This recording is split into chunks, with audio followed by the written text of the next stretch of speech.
DJ Anthony Joshua. Wow. 199.4. Like that? Who you think you are? I am!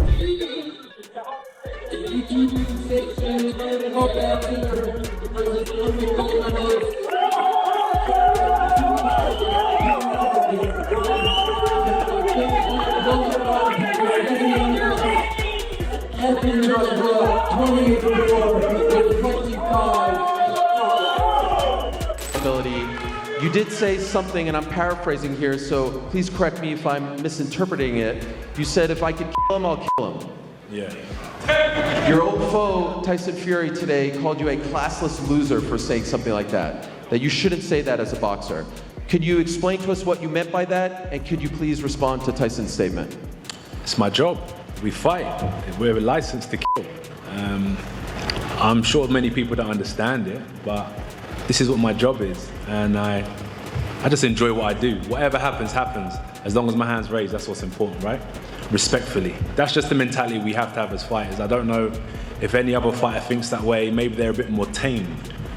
But the things I watch and the way my mind works, when you're in that ring, it's a dangerous place to be, and anything can happen. And you hope your opponent leaves the ring safely, but if they don't, you know, you still have to go to bed at night knowing that you just done your job. It wasn't personal. The Jake Paul vs. Anthony Joshua weigh-in and final face-off, streamed globally under the Netflix banner, felt less like a traditional pre-fight ritual and more like a cinematic collision of two completely different combat worlds, as the arena buzzed with attention so thick it seemed to vibrate through the cameras, the lights, and the crowd itself, because this was not just about numbers on a scale but about legitimacy, ego, pride, and the future direction of modern boxing entertainment, with sometimes when we see those big discrepancy in skill, sometimes the better fighter carries the other fighter or maybe goes a little easier.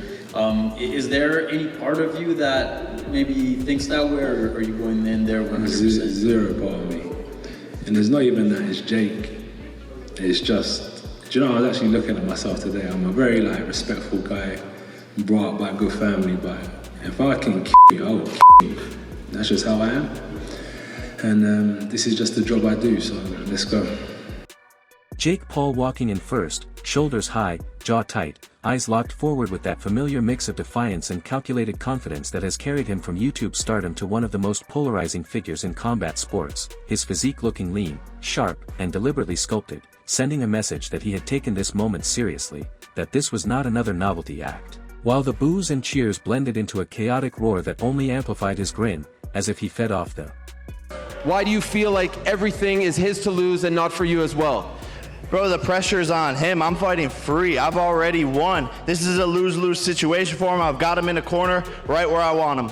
Everyone's saying you're crazy for doing this. Why are you doing it? Why are you bringing this upon yourself? What is your response to those doubters? I'm here to show the world what's possible, to show kids what's possible with self-belief. That's what this whole fight is about. I'm here to change the sport. I'm here to inspire the next generation of athletes to chase their goals and do the unthinkable.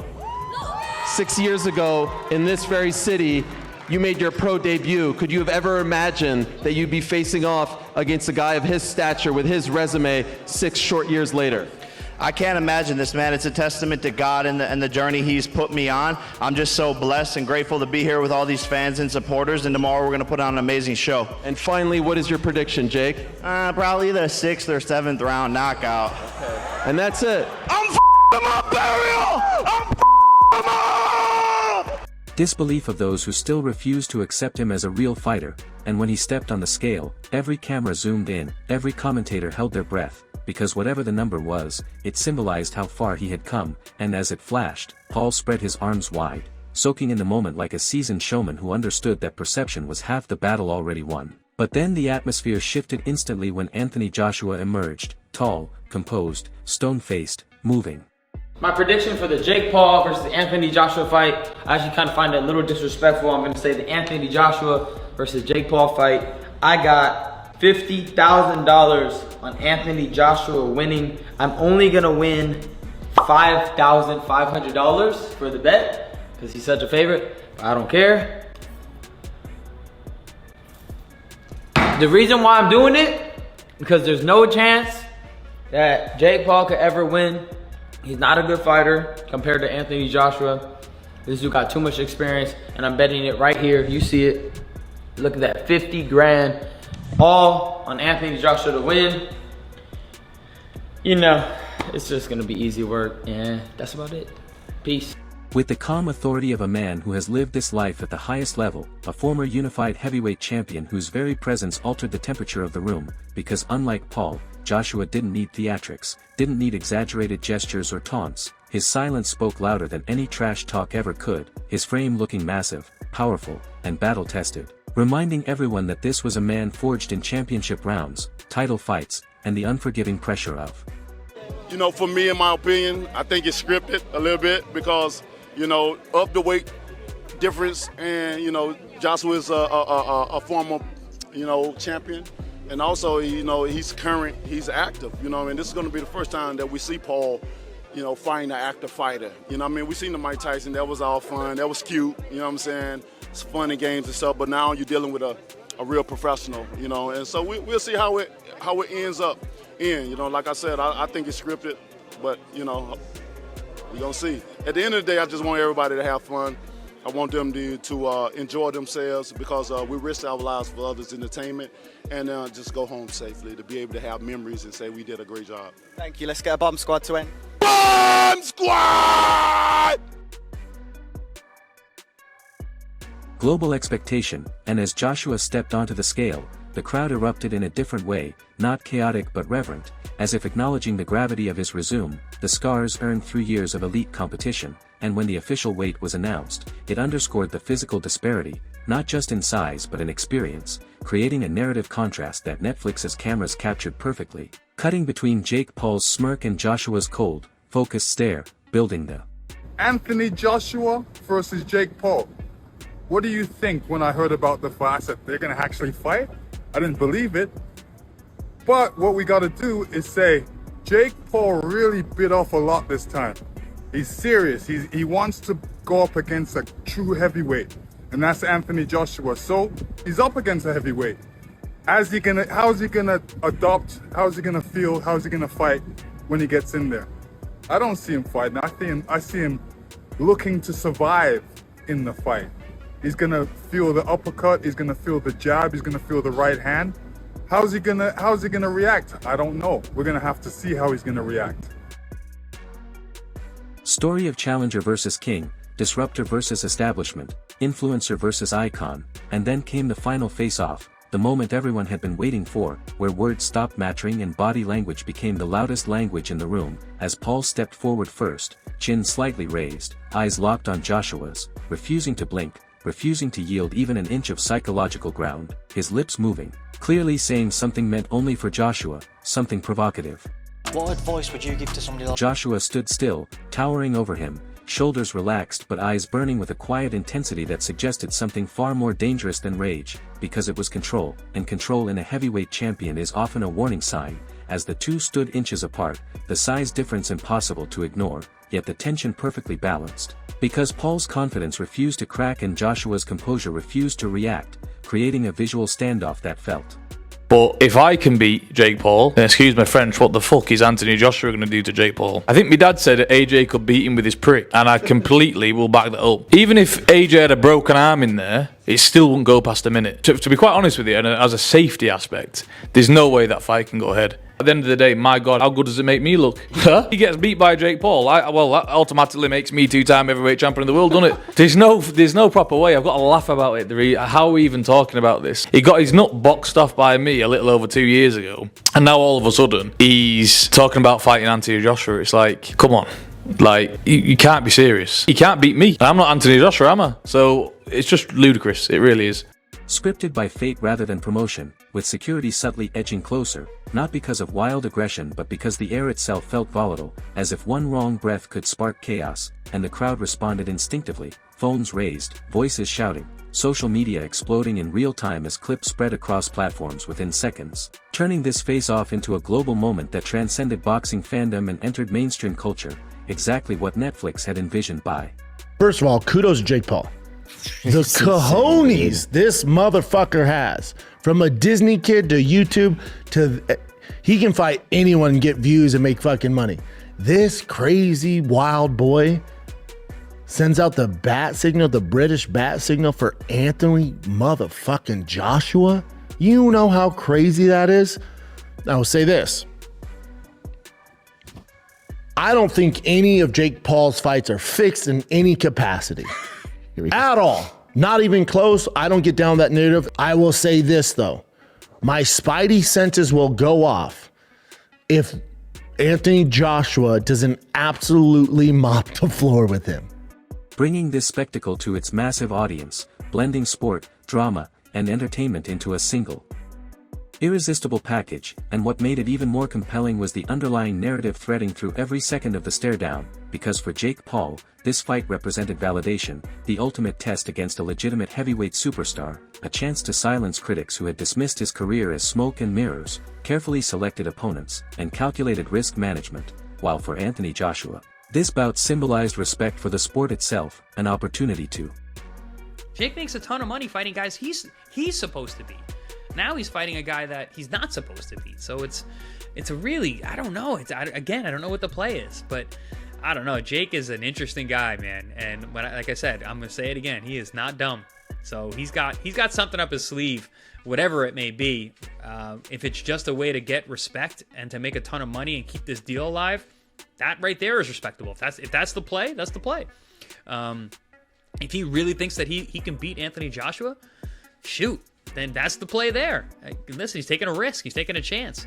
So I don't know. I think there's a lot of upside. The downside is getting hurt. That's another reason why people are like, oh, well, Joshua's going to throw it. I'm like, no, he's not. He's got a bunch of lucrative dates down the line. This is one of them. And if he goes out there and was quote unquote take the bag and throw this fight, they're gonna take all the credibility away from any future earning potential. So that he'd be taking so much money out of his pocket to try and make the money right now. That doesn't make any sense. Remind the world that boxing is not a playground for viral fame alone, that years of discipline, pain, and sacrifice still matter, and as they stood face to face, you could almost see those opposing motivations colliding, Paul's hunger for recognition clashing with Joshua's commitment to legacy, and the contrast was amplified by the production quality, the dramatic lighting casting sharp shadows across their faces, the black backdrop making their silhouettes look like figures carved out of myth. But AJ by knockout, brutal knockout. Nakisa is making a big mistake putting Jake Paul in a fight like this because he's gonna want to see him get hurt. I mean, these guys are going for the money, where really, he has a life after boxing as well. Let's hope he comes out the ring in one piece. Could I ask you individually, why are they doing this? So start with AJ. Why is he doing this? AJ, if I was AJ, I'd do the same thing, because at the end of the day, you're fighting a YouTuber, and why not? I mean, getting paid millions and millions of pounds. And why is Jake doing? Jake's just doing it for probably the fan following. Maybe he wants to get the boxing audience. But look, who knows? I mean, anything can happen in boxing. One punch can change the fight, but I just don't think he has that one punch to change the fight. It's just does Jake Paul. The Netflix branding subtly reinforcing that this was not just a fight but an event designed for global consumption, a new era where streaming giants shape boxing's biggest stages, and as the officials finally stepped in to separate them, the moment lingered, the tension refusing to dissipate, Paul backing away with a confident nod, a half-smile suggesting he had gotten exactly what he wanted from the encounter, while Joshua turned calmly, expression unchanged, as if the face-off had confirmed. Jake is fine, AJ. Oh my gosh, yeah. And you know what? I'm going to give him props. Fair play, Jake. That is a big fight. Props. I mean, AJ should knock him out. It is a weird one.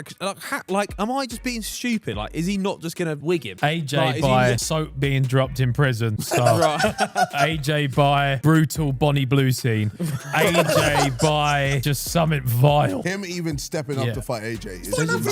AJ two-time heavyweight world champion. Yeah, no joke. Did you see the fight that's reportedly being worked on for December 19th in Miami? Did I see the fight being worked on December 19th in Miami? Yeah. No. Do you know which fight I'm talking about? No. Fair enough. Oh, Jesus. That's a fucking bad idea. That's a bad idea. But let me tell you what. A lot of people will watch that one. Will you watch it? Sure. You know what everybody's tuning in for on that one. I think everybody's going to get what they've finally been waiting for.